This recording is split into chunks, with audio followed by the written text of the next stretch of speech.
Imagine coming back to your own ranch, and a crazy HOA Karen calls the cops on you, claiming you're trespassing on your own land. But here's the twist, she had no idea who she was messing with. The ranch had always been more than just land, it was my family's legacy. For years, I was away, managing business across the country. But when I finally returned, I expected peace. Instead, I found something very different. The open fields I remembered were now surrounded by rows of identical houses. Cookie-cutter homes, trimmed lawns, and mailboxes standing in perfect lines. It didn't take long for me to realize, the area had fallen under the grip of an HOA. At the center of this so-called community was Karen. Everyone knew her, the woman with a clipboard, a loud voice, and an obsession with control. The moment I parked my truck on my own property, she came marching over, insisting my ranch now belonged to the HOA. According to her, I had to follow their rules, or face consequences. I didn't argue. I just watched, letting her dig herself deeper.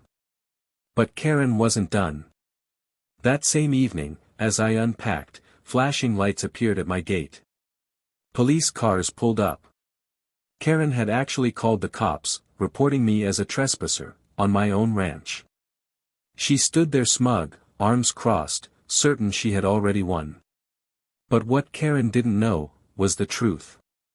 You see, I don't just own this ranch.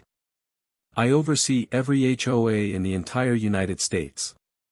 That means I set the standards that people like Karen claim to enforce. So when the officers checked the paperwork, her smug smile vanished. The cops realized the land was rightfully mine. And Karen? She had no authority, at least, not over me. In that moment, the tables turned.